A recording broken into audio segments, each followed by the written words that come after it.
Doors open good. God damn it. This is the Submission Piracy Toddcast number 4 with Steve Rivetti and myself, Todd Jensen. Quattro. Welcome, Steve. Welcome, Todd. So there was years ago, about 2005, my wife said, hey, my friend's coming over with her boyfriend. I was like, okay, cool. I don't know. I'm up for whatever. So in walks this guy. He's got tattoos all down the arms, all over the legs, up and down the neck. I'm like, oh, shit, this dude's legit. So then he opens his mouth. He's just like this regular dude. I'm like, okay, so cool. So we go downstairs in the old house in Bristol, and we go downstairs, and we're watching some stuff. And he's like, we're talking about, I heard he was in a band, but I'm not into like metal, at this time. I was like, all right. So I like Saliva. I like Seether. Nice. He's like, yeah. I'm like, I like Shine Now. He's like, I met some of those guys. I'm like, oh, at the time I was like, really? That's freaking awesome, But so we get to talking, and he's like, oh, cool, So I start checking out a little bit of his stuff, and I'm like, it's kind of hard. It's hard. Yeah, it's hard, dude. It's hard. It's fucking hard. But, soon enough, we became fast friends. And this was 2005, so I think we're looking at 15 years being friends. Yeah. Yep. So, welcome, Chris Beattie. Hi, everyone. I'm here. Make sure you speak into your mic, sir. Chris Beattie is a bass guitarist for a band called Hatebreed. And I never thought I'd be into metal music, but because I had a friend in it, it's like... Now I'm like, it's hard. That's so good. It's so good. But anyway, before we get to the music and stuff like that, Chris is first my friend. Okay. We rarely talk about his music. I'm glad you brought up friendship first. Well, of course. I mean, you and I don't talk about like that stuff. Like you'll be on the road and be like, dude, what's going on? Like, oh, you see the freaking Packers, freaking Giants game, we'll talk about, yep. Like we're friends. Yeah. So, that's, I could care less about, all that other stuff. It was cool to watch you play. It was cool to go backstage and, meet some different people and do things like that. But, he's more of a friend than, musician or anything like that. And whatever I do for work or what he does for work is inconsequential. So that's some cool stuff. But the first time I wanted to see you play, it was, I don't know, I want to say 2007, maybe 8, somewhere around there. Mm-hmm. I had talked to Chris, and I'm like, all right, so I'm going to, where are you playing? I want to go see you play. And I can't remember where exactly he was playing, but it was somewhere local in Connecticut. Uh-huh. And my wife had some other ideas. We went and saw, like, Goo Goo Dolls, they're the fucking hardest band ever, dude. I don't even know. It was like, Counting Crows or something, something like that. So some classic rock. Yes. Yeah. So perfect. We were doing that, and so I was like, all right. And then I'm like, wait a minute. Is this the weekend I was supposed to see Chris play? I was like, son of a bitch. And so he comes over for my daughter's first birthday. And I'm like, dude, come here. We got to go out in the shed. So we go out in the shed, right? And we talk. I'm like, dude, I just want to see you play like once. Like, what's up, dude? Like, why couldn't I see you play? And he's like, oh, yeah, the girls had other plans. So it was my wife and, his girlfriend at the time. And they had some sort of, plan to, who knows? I have no idea. And he was just like, dude, it's not my fault. I was like, all right, cool. I'm like, all right, no big deal. Cool. But, so getting to the shed.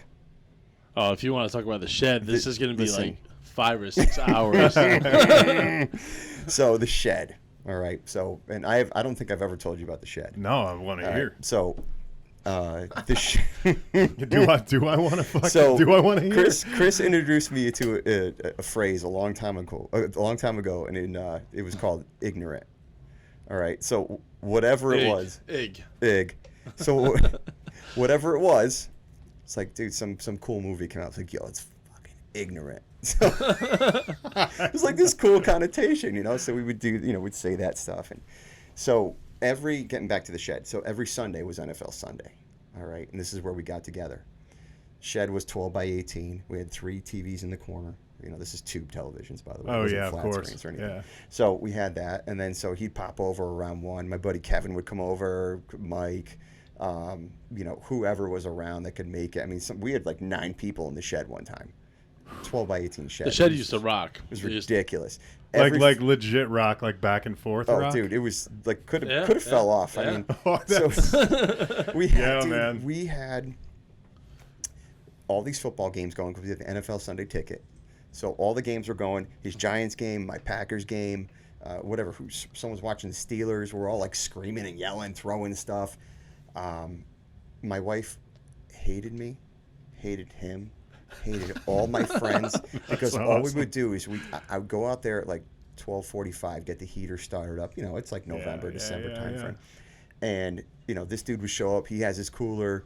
We're rocking. His boy Frank was in from town. He brings Frank over. Frank kills like an 18-pack. Oh, yeah, it was sure. It was legit. And so you drink a lot of beer. What do? You have to pee. So everybody's peeing in the yard. All she sees is butts, this and that. She made up shed rules. I mean, it was so bad. Rules. She's like, that was the worst time of our marriage. And I was like, it was really a good time. It was really a good time. And she's gonna kill me, but she. I thought it was far removed from the house where it would be like, okay, you know what I mean? Like we're out of sight, out of mind. But no, we just turned up the volume and fantastic. Everything. It's fantastic. So, perfect. I think it was 2007. Packers were playing the Giants, and remember it came down to it was like the last field goal, and the Giants missed it, and it went to overtime or something, and then they ended up making it. So the Packers lost at home in the NFC Championship. All right, I think was that the year that they beat the Patriots. Yeah. The 18-1. It was a wild card, weren't they? Yeah, it was like. It was ridiculous. I think Green Bay was supposed to win. Yes, of Giants course. They were the pulled out home. of their ass, It was just great. So my sledgehammer comes out. This is one of his greatest moments ever. We still talk about this.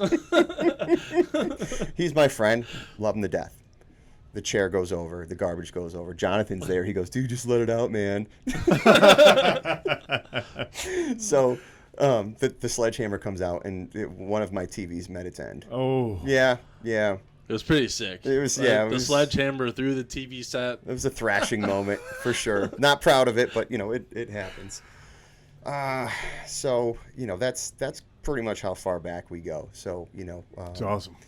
We recently, we would always talk, but we kind of drifted apart for a little bit as far as like he was doing his thing, he was traveling and doing that, but we would always stay in contact. Yeah. And then we recently found each other again through Jiu-Jitsu. Nice. Bringing people together. Best way to find somebody.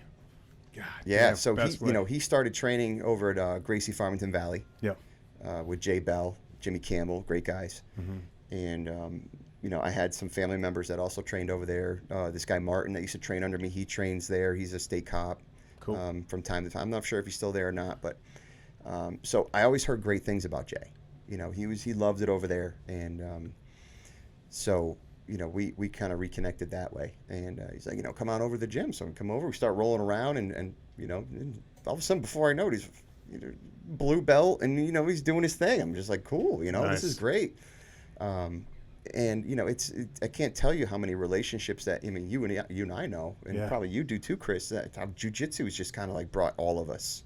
Oh yeah, for sure. Many relationships together. It's definitely a huge bonding thing. Like whenever you share your personal space with someone, you know what I mean? Like that's like you're instantly, if you don't know somebody, you know them real quick, and then pretty much everyone that trains jiu-jitsu is a cool person. Yeah.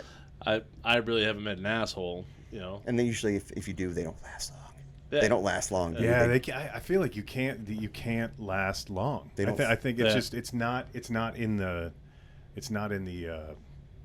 I don't know the rules. The code, right? Jits. The unwritten rules. Right. And everything's out the window. Like your ego. If you have an ego and you walk in a room, you just have to leave everything there outside, and you have to walk in with a clear head and just everyone's equal. Mm-hmm. It's no matter what belt you are. Like it's it's awesome. It's totally accepted, and everybody's just wants to talk about jiu-jitsu. Yeah, and so for years, I've been doing jiu-jitsu and martial arts for years, and I've been bugging him like, dude, come on, let's go train, and I brought him to a seminar at my old school in Bristol at Raizu Martial Arts, and he came and did a Jeet Kune Do seminar with Chris Smith. Nice.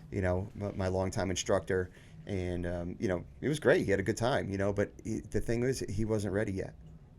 He just wasn't ready yet. It's like, so I didn't really know, I didn't know what it was. But that's not like, it's not saying that you weren't physically ready, you weren't mentally ready, but just where you were in life wasn't ready to get absorb this. Not yet. Or be involved. Yeah, sure. So the old rule is if it's meant to be, it'll find you. Yeah. And it did. And I know your buddy Jeff. Yep. I'm sure he was like, dude, this place is legit. So come on in. Let's do some training. Yeah. Oh, he definitely had me way before I started training, like 6, maybe even like a year before. He's like, you got to get in here, do this. I was going through fucked up time, and it's like definitely as soon as I started training, like all the bullshit, like fucking, like was like kind of depressed and fucking fucked up sitch, like going through all that crap, and it's like, wow, you just feel good. You're like fucking, you're not focusing on some bullshit. You're actually learning something. You don't have time to think about some other shit, and it changes, and just the physical exertion and learning something new. You're just like, isn't that your amazing? Head's clear. You're Dude, fucking. we talk about it like you leave that gym and you're like, dude, I feel like $1 million. Yep. Yeah. And there's a bunch of science behind that. We had Dr. Larry in here, and he'll explain everything about the amygdala and like the different. I'm not qualified to talk on this. No, but nobody is. But it's nobody but Larry the chemicals that it releases and the part of your brain that jiu-jitsu accesses. Yeah. It's like the same thing as like meditation, mindfulness. Yeah. The place, and it just makes you feel good. It's wonderful, and I wish I could share it with everybody. So I'm glad it found you. Oh yeah, me too. Yeah, it's dope. It's fucking amazing. Like, I'd never really like set out to ever like go down this path either. You know what I mean? Like, and it's just like totally found me. I'm like, now I'm like completely in. You know what I mean? It's like, a wonderful experience. So it is. It's the best. It's like the best surprise too. I mean, like that experience of like you have a few of those really good nights. Yeah. And you are wrecked when you're done, and you're like you're hurt, and then you wake up the next morning and you're like, oh, my hands, I can't move my hands, and everything hurts, and you're like, I cannot wait to get back to the mats, dude. It's crazy. It's like it's like the complete opposite of what anybody would think. Like I just did this thing. The next morning I'm like, I'm sore, I'm tired, I'm wrecked, I got mat burn and all, and then you're just like, I can't fucking wait to get back. Yeah, you feel alive. And actually, you're really? Just like, fucking, I'm sore, but wow, what I did, and and then like you think in your mind like what you could have done better. You can't wait to get back to go try it. Absolutely, yeah, just absolutely. keep coming back, and it's a journey of personal growth. Yeah, totally. You know, so it forces you to be a better person. It forces you to want to be a better person, and it forces you to show up. Because if you don't show up, Jeff's mad. You don't show up, you suck. Right? And guess how bad you feel? Yeah. You feel bad. You never feel bad about going to class. You feel bad about missing class. That's truth. Let yourself down, pretty much. Is what you're doing. And we always say, if you want to shut that door, shut the door. Yeah. But we always say, there's a saying around here at IPD is, someone says, oh, yeah, I'm not going to make it tonight. Or, oh, dude, I got to skip out before the big boy class, because they took fundamentals. We're like, cool, world needs average. Yeah. world definitely needs average.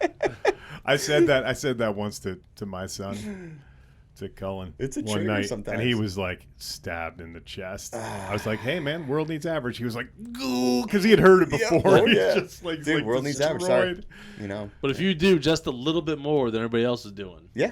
Just a little bit, like maybe 10% more, you're gonna get better, quicker. And absolutely, it's easy to make fucking excuses, right? We've all done it, but showing up that's key. 1,000%. So, I'm glad you're doing it. The thing that's nice about really it too, is the one thing I think is really cool is that when you talk about like, it's personal growth, right? Mm-hmm. But it's personal growth at your pace. You don't have to rush it. Actually, you shouldn't, right? But it's at your pace. It's at your own pace, and everyone's going to help you along at your pace. Right. They're not trying to force it on you. They're not trying to force growth on you. It's only you. It's just it's a weird thing. you know, that it's just a good, I think overall, man, it really is a personal journey more than it's like anything else. Yeah. You know, and this is your team and your family and everything else, but honestly, like, everybody's going to go at their pace, and it's going to work for them because they're going to learn in the way that they need to learn. So absolutely, I think it's even like almost beyond like team. You know, like I'm here with you guys. The jiu-jitsu, like across the world, like the country when I travel, like everyone's so accepting. It's you know what I mean. Awesome. Like it's cool to have your family. I understand where you train, like you're close with everyone. You're with those people, but you guys accept me here. You know, we accept you at GFV. Yep. I train sometimes. I have time when I'm on tour. Other places accepted.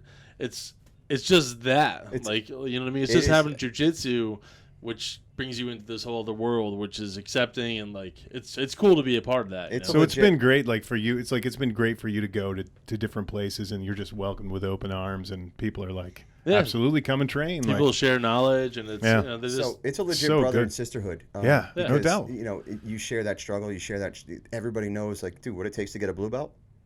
It's not easy.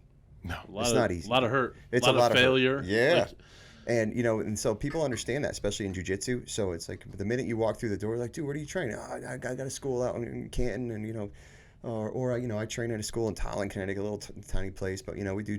Oh, cool, dude. Gi, no gi, usually gi. Cool, come on in. Awesome. You know, no problem. Yeah. You're automatically accepted. And I'll tell you where, dude, that's not, and you know this. Not all arts are like that. No, we just talked about it last time. I was like, that's absolutely not the case. When I came up in Kali. You know, that's what I got my black belt in, and all of a sudden it was like, you know, you couldn't, like, if you came in, we were training like some sort of knife drill, and you came in, you were a stranger off the street, my instructor would automatically have a stop. Everybody would face the door, and can we help you? You know, kind of thing. It was just like, dude, is that welcoming? Is that warm? Is it? I understand they have, you know, there's certain protocols and things, right. and that was the way they did things at that school, and I respect it because I came up in that school. Yep. But it's just so different in jiu-jitsu that someone just walks through and they're like, you know, funny story. This guy Pascal, he showed up one day. He came from Bushido in Manchester. He came to do open mat. So he comes in. He's got this wild curly hair. Oh yeah. Tall, lanky kid, right? So he comes in. He's like, "Yeah, dude, I'm here. Montgomery said you guys are training." He's like, "I want to do some jits." I'm like, "Cool." So he signs a form. I go, "So have you done jiu-jitsu before?" He's like, "Yeah, I've done jits before." Dude comes out with a brown belt on. I'm like, "You son of a bitch." Maybe a little. Yeah. Just a character, you know. It's like, it's so funny. That's great. Yeah. So, all right. So now we're gonna start talking a little bit about music. All right. So I don't know if you know, all right, but I'm kind of a famous guy. Nice. I dig it. So back when there were CDs. Oh yeah. Okay. There still are. There are. Okay. So there's the Hatebreed self-titled album. Dope. I just happen to be in the shout-outs. Stop it. Okay, listen, I don't get much fame. Okay? I get almost nothing. Okay? And so I get to show people when Chris Beattie writes some other stuff about his family, his dogs, Jack George and Jay Murphy, rest in peace. Yep. And to his, you know, his buddies in the band, and Todd Jensen. Famous. Just straight up famous. I mean, instantly famous. I mean, crazy. You know, they're like, "Who's this Todd Jensen character?" Who cares? Doesn't matter because he's famous. It all comes full circle right now. I'm famous. Okay. Another one, For the Lions. Okay, this was a cover album. They did a bunch of stuff on here. My favorite one on this one was Ghosts of War. Slayer song? Yeah, that was so dope. You guys did a really nice job with that. Thank you. Again, I'm in the CD. Famous. Okay. These are things I don't know about you, and when I learn these things about you. Dominance. Okay. Yeah. DVD, recorded live. Okay. Yeah. That was a great show, actually. Okay, but what's cool is you have the Toads at the end of this. You have the Toads Place concert there. Yep. And so we stopped it a few times. There's me and Kevin. We're like this. We made it on the DVD. I'm like, yes. It's awesome. So just a few small little shout outs. Yeah, no, dude, little man, tidbit. That's pretty Todd, serious. You don't know. Huh? But serious. But listen, dude, that meant a lot to me. Hell yeah, it does. That meant a lot to me. I was like, dude, this dude's put me in his freaking album shout outs. That was pretty dope. Yeah. And we've had a good time over the years. Good time. So quick story. I was going out to a business meeting in Anaheim. All right. And so I told him, like, dude, I can't make it this weekend for whatever. I'm going out. It was something he had said. And he's like, dude, where are you going? I was like, I got a business meeting in Anaheim. He's like, dude, we're on tour. We're going to be in Anaheim. When are you going to be there? I was like, Monday night or something. We're going to the Grove Monday night. I was like, nice. Okay. 2 nights. We were on tour with Slayer. So it was like, I think that was 2 nights there. Nice. So I dipped. We have our kickoff sales meeting kind of thing, and so I just dipped out, just hit a cab real quick. Awesome. Fuck that shit. Yeah, it was so awesome. So go over to the Grove. It's right next to Anaheim Angels Stadium. Yeah. So it's this big kind of venue, outdoors, half outdoors kind of thing, wasn't it? I can't remember. In the back was outdoors. Yeah, okay. It was indoor, but it was indoor. Okay, so. But we felt like we're outdoors. So he leaves some passes for me. I get up to the thing. He's like, okay, yes, this way, sir. And we go around. He meets me. I'm like, what's up, dude? I'm like, we're crazy. We met up in California. So we go out to the tour bus. He's got like some magazine people back there like talking. And I'm like, damn. So, you ever seen the videos like when like, you're talking to or the musicians are walking down the hall and they're getting their guitars ready and stuff. And they're like, and they're kind of getting they're like Kevin Hart in that video. Doing, right? Yeah. So he's doing that. He's going down there. I'm like behind him, like, I'm like, what? I'm famous. I'm famous. I'm in here. I'm with the band. Okay. So it was like such a remarkable experience for somebody who's never experienced anything like that. So, the last thing he says to me, he puts on his guitar and he goes out and he goes, see you back home. And he gets out there. Whoa. I was just like, I was like supposed to leave to go back to my hotel. I couldn't leave. I just sat there. I was like, freaking backstage, we're watching the people are surfing, doing this. Like, it was such a rush. That was a good show. I remember that show. Such a rush. You had, who were the people with the mannequins? Was that Typo Negative or something? No, was it? Was that Typo? It might have been. Yeah. The people that there's mannequins on stage and they're like playing guitars, and I'm like, Chris, who the fuck is that? He's like, oh yeah, it's Typo Negative. Well, it might have been. If it was some Slayer, I think we did 2 nights with Slayer there. If I'm even thinking about the same show, I think it was a Slayer. Maybe American Head Charge or something. Dude, I don't know. I went to one show in Anaheim. That was it. That's all I know. It was so cool to be out there at the same time. Yeah, that's dope. Him. So, like, how stressed out do you get when you're like at that point? Like you're walking out on stage. Are you stressed out? Are you freaked out? Like, I hear like all the different sides of it from different people. Like, not at all. I mean, you kind of get like you're chill. You're like, here I go again. I don't know. I can relate it to like rolling. Like, you get out, like you're first out there, your first roll of the night. You're like fucking, you know what I mean? Fucking, you're thinking whatever. Then once you get in the moment, you're not thinking anymore. You're just doing. Sure. What I mean? So it's like everything just like clicks off, all that other shit, and you're just out there doing your thing. Like, so do you have times like, and this is the thing that like I always wonder about, especially like with music in particular, because I have very little experience with like performing music, but when you have a set, right, and you run through this whole set, do you ever have the experience of like you're running through the set and it's the same thing as like you've done it so many times that it's like you get in the car at home and you drive and you get to work and you forget like parts of it? Is like that how you got there? Yeah, like is how that, you got home? Does that happen or is that like not a thing?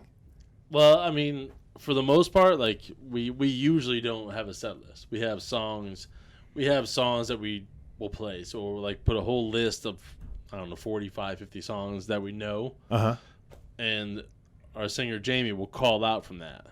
Oh, dude, okay. So we just know them. We don't know what order they're coming. Like maybe like the last 3, like the first couple we'll know.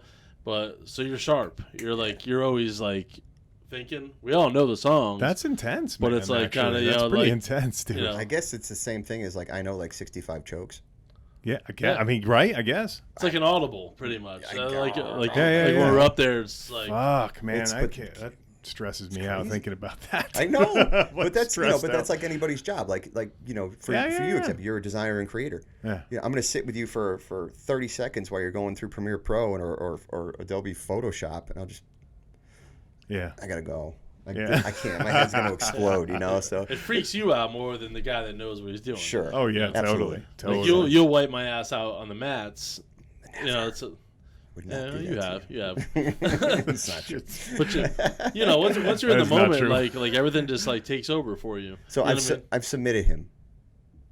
I've rolled with him. Yeah. But I'm not gonna rough him up. That's good. I don't think. I was worried. You might have felt roughed up though. Yeah, whatever. I was worried about hands. If you can't take it, like we're in the rolling. We're in the wrong sport then. Yeah, for sure. Exactly. Yep. So you worry about your hands when you roll and hurting your hand and then fucking up your situation? I worry about that. Well, dude, I'm just going to be totally honest. Like, this is the first time I met you. And honestly, like, the first time I met you, literally, I had a fucking knife. I was trying to drive a knife. You're trying to kill me. I was trying to kill you. I'm like, shit, this dude's all right. But I was worried about, like, even like that. You probably think about it more than I think gooseneck about in your fucking wrist. I was like, oh shit, I need to not even fucking pretend to do that right now. Quick story. God damn. I would tap before. I'm not gonna. Oh no, I'm not gonna let you. Like, I have nothing to prove. Like so. It's no, like, not at all, like, man. Fucking, yeah. if you want to. I'm not gonna be stupid and be like, oh yeah, I'm not submitting. Yeah. I'm not giving it. That's fucking stupid on my part. No doubt. Ask him about falling off the ladder. Oh yeah, that sucked. What happened when he fell off the ladder? I did it because Todd told me to do it. Yeah. Dude. I needed something to do one day, so I went out. I cut a couple branches. It was fucking. The ex-wife was driving me fucking nuts. I just needed to get outside. Typical whatever. Just needed fucking something to do. I'm like, I want to cut branches right now. This is great. I'm gonna take care of some yard work. Trimmed up a couple branches, and then the very last branch, I go to cut. I'm standing on a ladder, like cutting it. I have no fucking experience in fucking tree cutting, and nice. So I think I'm good. I'm like, oh, this is great. I'm almost done. The fucking last branch, like the bark gets caught on it. It swings, knocks the ladder out from underneath me, and I crash about 10 feet right to the fucking concrete. Shattered my wrist, my wrist here, elbow. Yeah. Guess who didn't go on tour? For real? It was like the day before I was going. You're fucking kidding me. Yeah. What happens when that happens, man? Wayne. No, I had someone fill in. Was it Wayne? No. It wasn't John. It was one of the guys from Show's Fall. Filled in for me, like fucking Matt from Show's Fall. Thank God. How much shit do you take from your bandmates? Like, how much shit do you take from them? I think they were freaked out. Like, they were fucking. They were like worried about you. They were just like, "What the fuck?" Like, yeah. I mean, like, because I told them I think I broke my wrist, and everyone was like, "Yeah, whatever." And I was like, "No, I really think I broke my wrist." I sent him a picture of the emergency room. Oh, dude. I broke my wrist. I shattered my wrist. Like you see right there, all the scars, and fucking broke my elbow. But. He was pretty hemmed up. So I was like, I couldn't even wipe my own ass. Yes. Yeah, it sucked. Dude, bad. There was some like number of like how many body lengths it takes for you to like die from falling, like whatever the your height plus. I think it just depends on where your height or whatever, something like that. Back of your neck, it's game. Yeah, you're done, right? Yeah. Dude, I was face first. I was so lucky. Like fucking. That's total luck. I just had the wherewithal to throw the fucking chainsaw. I tossed that on the way down. It was like slow motion. I was like, "Fuck, this is happening." This should be interesting. I threw this. Like, luckily it went off with the thank God. But I lay there, kind of. I don't know if I was like knocked out for a couple of seconds. I think I was because I remember like coming to like. What in the fuck is this? You know, what I mean? Like this just actually happened. Dude, how scary would it be if like you fall and then you're kind of knocked out and the chainsaw is still on and just kind of starts chattering towards you, like ding ding ding ding ding ding, just walking towards you. Some movie stuff, right? Oh there. yeah, it was still on. The shit was on, but it was crazy. I threw it. Yeah, it fucking sucked. Shit, that's horrible. But actually, the crazy thing about that, the one thing that got me like. Better like healed faster than was actually my drive to play again, Because like I didn't know if I was gonna play. I had fucking plates. I had 2 plates on my fucking wrist. I'm like, Jesus. I don't know what the fuck I'm gonna do, you know. And as soon as I got the plates out, I was able to start practicing again. Yeah. If I practiced, like fucking my life depended on it. Yeah. And fucking the doctor's like, I don't know what you did, but like whatever you're doing, keep doing it. And that was like like your like your fucking PT. Yeah, pretty much. They're like brilliant, like man. You're fucking recovered. I was out playing shows by the end of the year. But Jesus. That's terrifying, man, to think about that. I had a buddy in college that wouldn't go rock climbing because he was in school and playing the piano and keyboards all the time. He never would go rock climbing with me because he was worried about his hands. Yeah, that's a real thing. I mean, maybe he did. I can't remember. I mean, my wife's got me up on a ladder, painting the house right now, and I'm like, dude, if I go down, what do you mean I can't do jits? I'm like, house has to get painted, so I get it. That's true. So rope yourself up. Just man. be safe. Yeah, so be safe. I'm trying. Hey, so I'm from Bristol. Okay, you lived in Bristol, but originally you were from Bridgeport. Is that where you met the band, pretty much? Yeah, I mean that's kind of where we put it together. Okay, Bridgeport, yeah. Okay, because they used to play when I was living in Bristol. They used to play at this what they call the CT Bike Exchange. So nice. Upstairs they had like a half pipe, so all the skaters would be up there and stuff like that. Awesome. And you guys used to play in there, right? On the half pipe, yeah. On the half pipe. Yeah. Awesome. That was the stage. So good. So, they have the same story, man. They were just, going to different venues, hopping into cars and vans and, just doing their thing. Yeah. And I don't, do you ever wonder, like, how the hell, like, how did it happen? How did it blow up? How did, Just never gave up. Yeah, it's amazing. It's a fucking long road, like being in a band, like the struggles, like driving in a van around the country back then. Like now we're in a bus, and no one remembers like the time we were sleeping on top of equipment, 12-hour drives at night to next venue, no sleep, fucking doing it like 7 days a week. Like that's just trying on your fucking I'm sure mental health. I'm out here for what? We're not even making money. Right. We're just doing it to get the name out. Yeah, you know what wow. I mean? That changes the whole game, Sure. Like, so I'm glad we did that when we were young. And because I'll be 45 this year. Am I going to go out just to, get the name out? Fuck no. No, not now. That's That's the stuff you do when you're young. You'll sleep in the dirt. You'll sleep, under the van. We just want to get our name out. Like, yeah, maybe it will happen. Maybe. But you never know. So you try and you just keep at it. But I mean, look at the result. It's like fans worldwide. Yeah. It's a lot of work. It's a lot of sacrifice. Like, like same what you guys do it. It's like, you give up fucking holidays.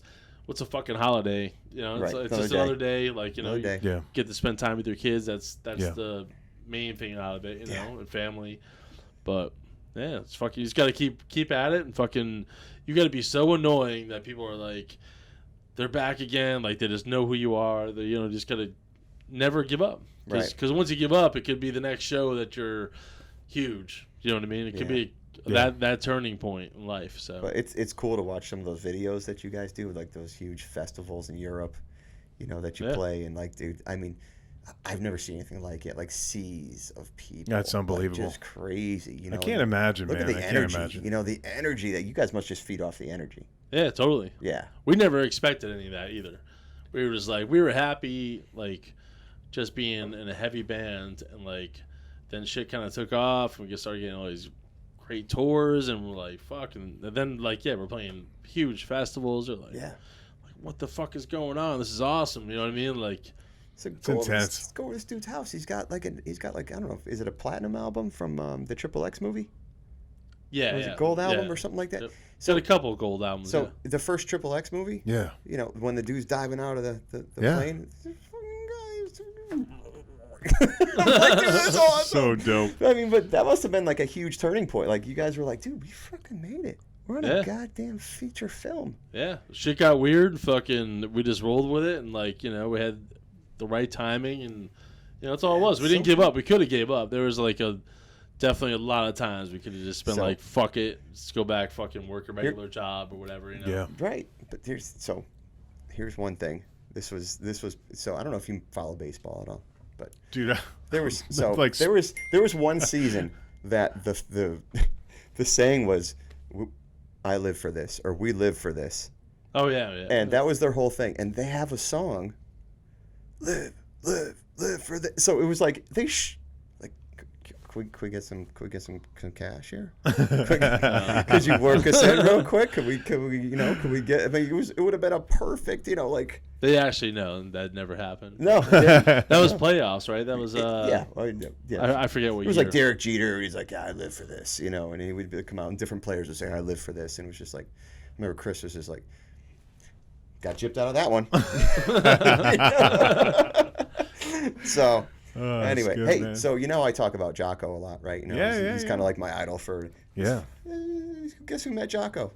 Come on. Mm-hmm. Guess who met Jocko? Yeah, me. Talk about me. Tell. Of course, because it wasn't me. So tell that one.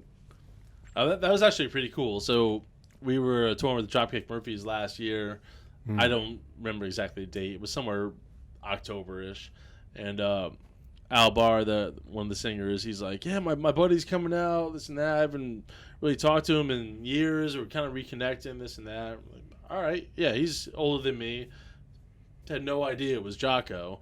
So he's like, Al's just doing his thing during the day. I'm like, literally ready to walk on stage. Like, we had to walk down. We were playing the Padres Park. So we had to, we were in one of the sky boxes. That was our dressing room. So we had to walk down, take an elevator, go to the back of the stage. We were playing right behind the park. So I go to open the door to leave, and fucking Jocko was, at the door with a couple of his dudes. I'm like, wow, this is interesting. In my mind, I was like, he's a fucking fan of shit. Read my son a couple of his books and stuff like that. Totally. The children's books, and he's a pretty inspirational guy. Absolutely. Yeah, no doubt. Totally. Navy SEAL, all that stuff. Total respect for him. Jiu-Jitsu, which was, I wish I had more time to talk about that, but I'm fucking walking on stage. I'm like, I saw him, I was like, oh yeah, come on in. I gotta go play, but whatever. So shot the shit for a little bit, and Al was with him, introduced him. I was like, man, I gotta get a picture with you. Told him, read my son his books and stuff like that, and was told down to earth guy came watch the show. Sure. Side of the stage is over there rocking out, but it's awesome. Wake up one day and just picture him and Jocko. I'm like, must be nice. But total cool guy. Oh, I'm sure people people are people. I mean, it's just the fame or whatever. I mean, anybody who lets the fame get away from them usually lose. People lose a lot of respect for those. I feel like even in dealing with bullshit corporate settings and stuff like that. The most of the time, the corporate heads, and the senior leadership, they just want to be fucking talked to and treated like a normal person. Yep. And no one does it because there's some weird level of fear or anxiety or whatever else around just talking to the person that they could go beep bop boop and just push a button and take your job away from you or whatever it is, right? That's a weird thing, but I've found that to be absolutely true. There's so many fucking cool people that are out there that literally are just so down to earth. And their persona is one thing, right? But then you just meet them and it's like, oh yeah, that's just normal person. Just have a beer, shoot the shit. They poop just like you. Yeah. But with Jocko though, you go back to jiu-jitsu though, fucking the ego thing. Here's this dude, fucking probably bestseller, New York Times, whatever, total down to earth, talk to you, he didn't even know me. And I'm like, but it's cool. It's cool. But you're probably right about that. It's the jiu-jitsu that grounded him, and it grounds people, everyone, and his experiences, overseas and with the military and the SEALs and things like that probably just fucking humbles the shit out of you. Oh yeah, for sure, man. It's there's no time for ego in any of that. So when he's talking about check your ego, it's legit. There's a difference. There's a huge difference between ego and confidence. It's a completely different. I think they're two completely different things. Sure. And you can sniff them out so quick. You can sniff ego out so quickly versus confidence. We've talked about this. So the person that, let's say there's a bar, you're in the bar, and there's a melee going on, right? And the dude that's in the middle is going, ruh, ruh, ruh. And you're like, that's the dude that's probably a little self-conscious about his skills. He's probably not that confident with himself. Yeah. And then you look over in the corner, and there's some dude just watching it going, yeah. that's the guy. Yeah. That's it. That's the guy. That's the one you're like, yo, that dude's seen some shit. And that's Stay away from him. Yeah, it's the fucking. Either that or be friends with him. I was like, that was the statement that Larry made, where it's like that, the good person is the dangerous, the person that knows that he's dangerous, he or she is dangerous, and chooses not to use those skills. That's some power. Unless forced to or whatever. It's better to walk away from a situation. Like, if you can. No doubt. If it's fucking presents itself and you don't have to be involved and doesn't like pose an immediate threat, you're like, fuck, do I have to even be involved in this exactly. For? You know what I mean? But it's just, especially when you get older. Yeah, but it is great to know the knowledge. Yeah. To have. Oh my God, dude. Yeah. Well, without now a it's doubt. like you know some stuff, and you can walk in public, and you can put your chest out, and you put your shoulders back, and you can carry yourself a different way. So the predator is going to look at you going, yeah, maybe not that one. I don't know if that's the one I want. You know, and it's done wonders for people. As far, I mean, we've had people come through the door, and I'm sure you have down at Gracie Farm in the Valley, and they're just, they walk in, and we talked about this. They walk in they're just defeated. They're slouching.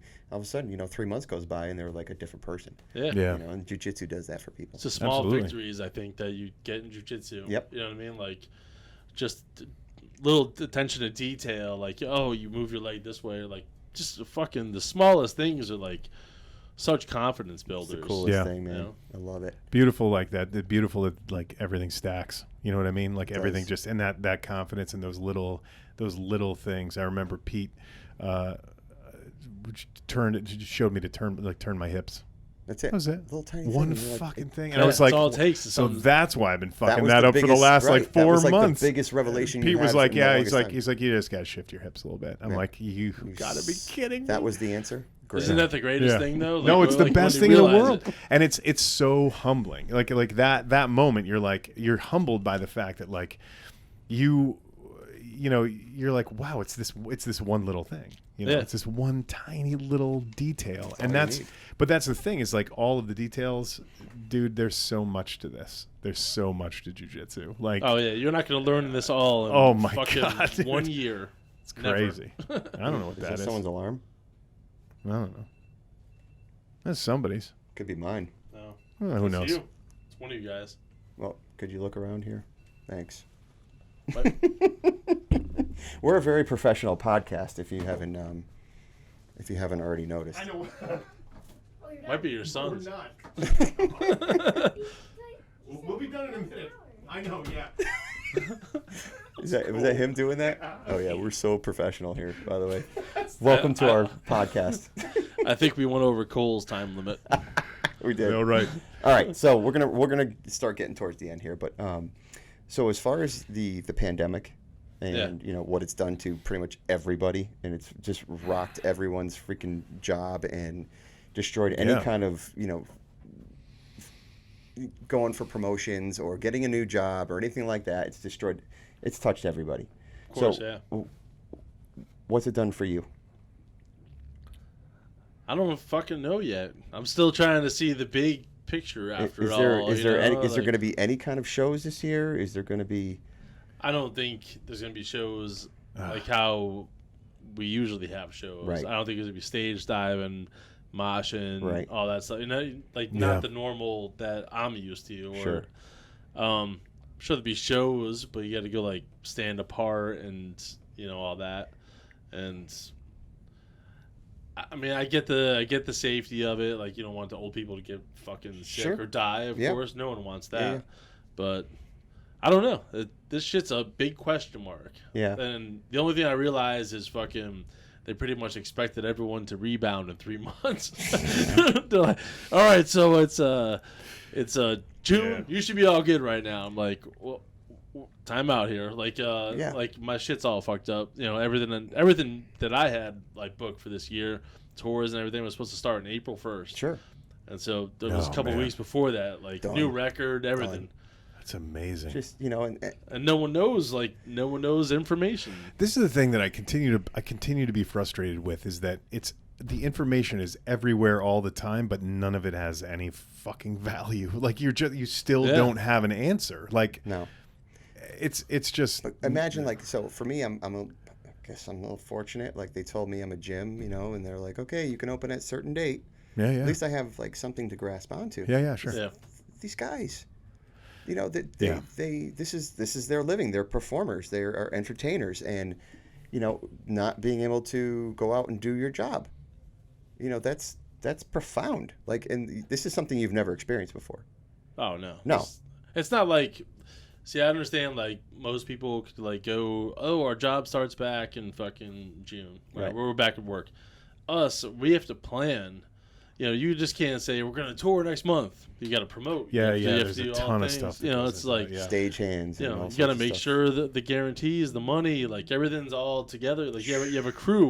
We're not just going to play New York City. And that's it. No, like, so you have to, like, all the logistics. It's got to be well thought out. And, it's rough. And, each city or some counties, like, within, like, states have their own limitations and shit. Right. So it's like, I don't fucking know. I was different on the phone today. Yeah, different rules. Yeah. That's crazy, man. Yeah. So, I don't know. I feel for you. I think about it a lot. And just like, I'm hoping that these things kind of just relax and these rules, and just you guys can get back out there and do your thing. Because I know the fans are just jonesing. Well, the show's going to be awesome once it starts back up again. Right. Whenever that is, have no idea. So in this downtime, are you guys considering like maybe just start working on an album or something, or? We have a brand new record like ready. Oh, like it's you been heard it here, folks. Nice. It's been ready, but they're like we can't. I thought that was a legit announcement on this podcast. It's like, yeah, dude. Well, it was supposed to be out this summer, but all the shit happened, right? And they ideally you want to put a record out and be able to promote it, play shows, people come see, exactly. Like. So it's like we had an awesome tour with Parkway Drive, and it was all like ready to go, like arenas, big shit. Like probably one of the biggest tours of our career, and that all the brakes skid on that. So we're kind of just waiting. We're gonna tour with them. You're touring with Parkway Drive? Yeah, hopefully next year. That's all good. Too. But like fucking. So how do you calculate what if there's another outbreak? You see on the news you're right. It's gonna come climbing, back. Fucking. I don't know. I'm a fucking musician, So just kind of follow the guidelines and do what you can. Yeah, we're working other angles though. So we've been doing a lot of selling new merch and stuff like that we have. But we have to connect with the fans some way. We did some videos, instructional walkthrough videos of some of the songs.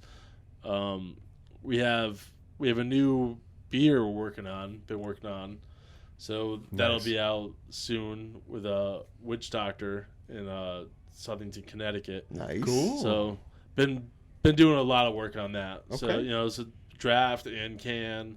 So I was like, I'm down for that. I got with some of the guy. I'm like, we have to think outside the box here. Yeah, you do. You're right. You know what I mean? Like we have to think about fucking, we people like to drink and come to our shows. Got to pander to the audience. But I'm sure everyone had to think outside the box, though. Like what do you do in this time? You got to get creative. Yep. You do. You have to get creative. And it's good for that actually. Like as far as thinking outside the box, everyone had to take a fucking step back. Everyone's in the fucking pandemic. Mm-hmm. No one gives a fucking shit about your problem because it's not just your problem, it's everybody's problem. So that thing you've been fucking thinking about doing for years now you pursue that. Fucking everyone had some time, or better your fucking personal life, or there's plenty of time to do that shit, so maybe it was good to reset, it's an opportunity. Now is the time. Yeah. Wait. Now is the time for you to reset. Yep. So I saw what you did. You had mentioned something about the best tour, or the best whoever you toured with. Mm-hmm. Though in my short time of watching you play, the best concert I was at was that All That Remains, Five Finger Death Punch, and Hatebreed.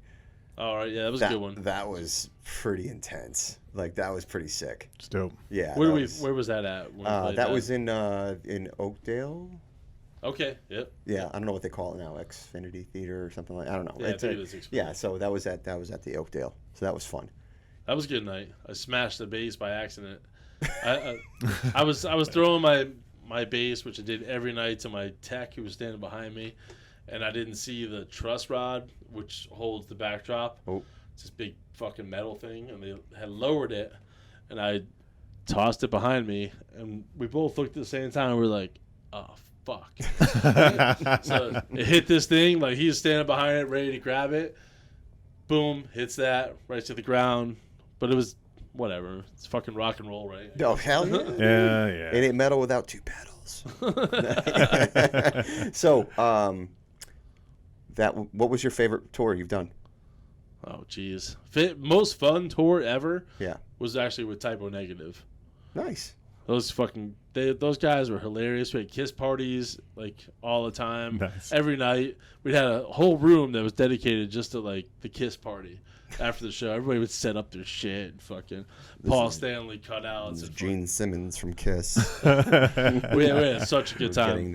You're gonna get buried in the Kiss coffin. It's awesome. Dude, It's actually an option. You want to talk about thinking outside the box, dude? Yeah. Kiss, they had like everything, dude. Like everything, merch, everything. That's a fucking legendary like, band, you know, like dude. crazy I stuff. wouldn't even talk about it because Gene Simmons might sue us. Hello. Yeah, I know. Sorry, Gene. We're doing a shameless plug for you. Oh my god, well, they dude! appeared on It's the so they appeared dope. on the Scooby Doo. Yeah, dude. They were on the Scooby Doo. Didn't they do a new Scooby Doo one too a couple of years ago? Great. Kiss is amazing, man. It's so great. Completely like that. That's a game changing band. Yeah, game changing band. They licensed the fuck out of everything. Outstanding. You know? See, I was never a fan. You're never a fan of Kiss? It was just like, I talked to him one day. I was just like, Kiss, I don't think they were that good. He goes, you know how wrong you are? You dumb motherfucker. You know how wrong you are? I was like, sorry. I'm going to stay in my wheelhouse over here, Exactly. I remember we put that, talking about the shed again, we put the G.G. Allen video on. Oh, Hated? Yeah, we just watched that. We're like, you ever hear this guy, G.G.? Dude, he's introduced me to Dude, Gigi, I'm telling you right now, like stuff, the fucking if it was G.G. Allen's Hated, the fucking documentary on him where they're talking about like putting acid in his Dunkin' Donuts munchkins and shit like that. Yeah, I think that was the one we were watching. That is and he grabs the girl on stage by the hair and dude, that dude was. I mean, that is a picture of like mental. That's just a picture of mental illness. Bad, yeah. It's just bad. It's wildly bad shit, and people just gobbled it up. Gigi was like, dude. Gigi was. That's another. You're not pulling that shit right now. No, like, dude. This day and age. But Gigi's like obscure legendary. Like, and it's there is definitely still like I saw just I'd shit you not like it was like a couple of days ago I saw an Instagram post and it was like a young kid, 20s, with like all sorts of fucking Gigi style like patches and shit. I'm just like, really, fucking G.G. Allen still has this impact that like it's fucking ruthless. Dude, it's crazy. I don't know, Gigi, man. I don't know. What you doing? I don't know. I think it stopped recording. Why? I think it's full. Can't have that. That's not possible. It just stopped. It says 1 hour and 16 minutes. I don't know. Press the button again. Okay. I hope it didn't miss the Gigi thing. Well, we got us talking about Gigi. That's all that matters. All right. That's all that matters is Gigi. Oh my God. Well, it shut off. I don't know if somebody said something that it just I don't know. Gigi Allen. We're just trying to figure it out. Gigi Allen, stop. It had you guys talking, so we're good. Gigi Allen, stop recording. Dude, fucking Gigi came down or up. It was like, boop. You can't talk about me, motherfucker. Yeah, it stopped recording again. Nice. I don't know what it is. All right, don't worry about it. The It's all ghost good. of Gigi Allen is in your gym right now, I guess. Gigi's dude. I wouldn't roll with Gigi. I don't think. No, I'd probably fucking leave its shit all over you. Oh, dude, it was so bad. I couldn't believe when you showed me that. It was that was an unbelievable thing. I don't think he had ever seen anything like that until we played that in the shed. And we're like, you ever see Gigi Allen? I don't think he even was exposed to that. And the look on your face is like, We'll get some like kind of priceless. like we'll get a 3-way distribution deal for Hated, the G.G. Allen story, and we'll all just make like 25 cents off of somebody ordering it online. Be like, hey, everybody, just go watch this G.G. movie. But, it was like the crazy thing about it is like he was like he had the smallest like. Oh yeah, it was dude. Yeah, dude. He didn't care about getting. He care less. No, he could care, dude. But that's Zero the thing. shits given. He was ill, dude. That dude was fucking ill, and his brothers or cousins, whoever it was that like fucked with him, for him to. I don't want to tell any story that like I'm gonna like paraphrase the stories that I saw in the documentary, but like it definitely was. It was bad. It was just bad, man. But he like. Whew. Yeah, there's some stuff. That's a different type of he human. Introduced me that, and then Zeitgeist. Oh yeah, Zeitgeist, of course. Zeitgeist, the fucking 6-day long fucking. Zeitgeist. I'm like, dude, this is to change my world. Yeah. How crazy is Zeitgeist? I was like, that is crazy. Like, and then there was the addendum, and then like there's like crazy stuff. Did you see Collapse with or what I think it's called Collapse with Michael Rupert before he died? He did. He was the cop that was like on the L.A. SWAT teams during the Rodney King riots, and I think that like he basically was like, I think it was him that stood up and said, "Oh yeah, we absolutely like in a CIA thing." He stood up and was like, "We absolutely sold crack to people."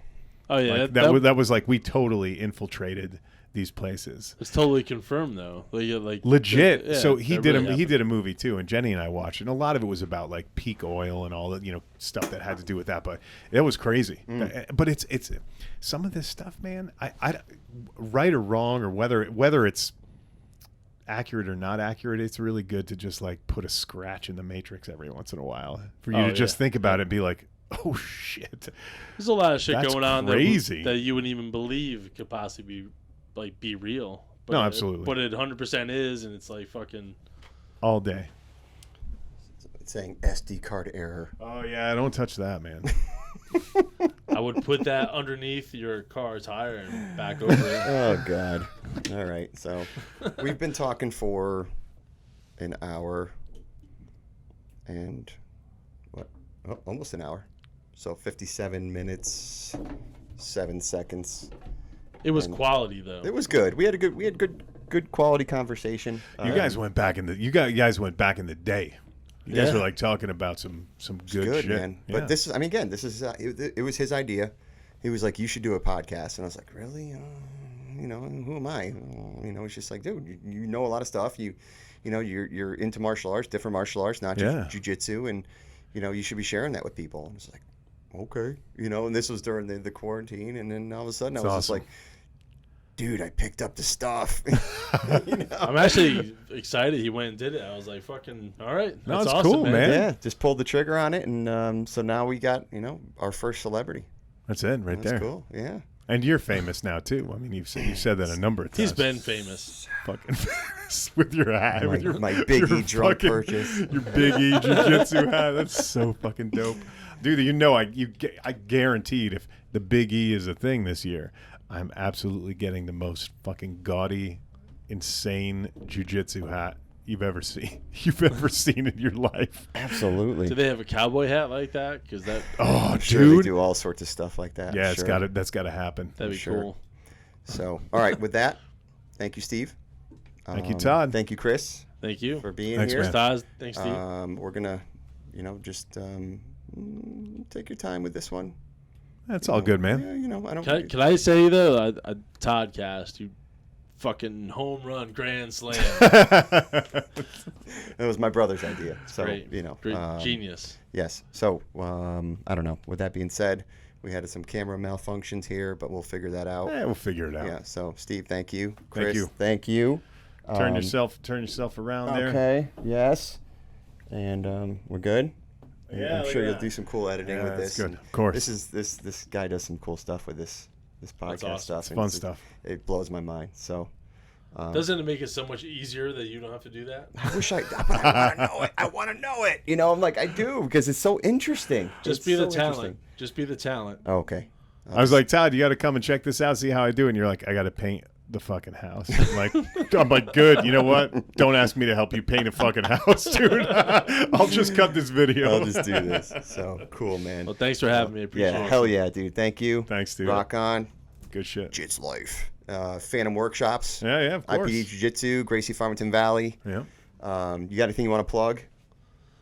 Hatebreed. Where do they get your new merch? A new beer, dude. Oh yeah, martyrstore.net. Yeah, there's plenty of Hatebreed stuff up there. Our new beer is going to be coming out hopefully July on draft. Okay. Awesome.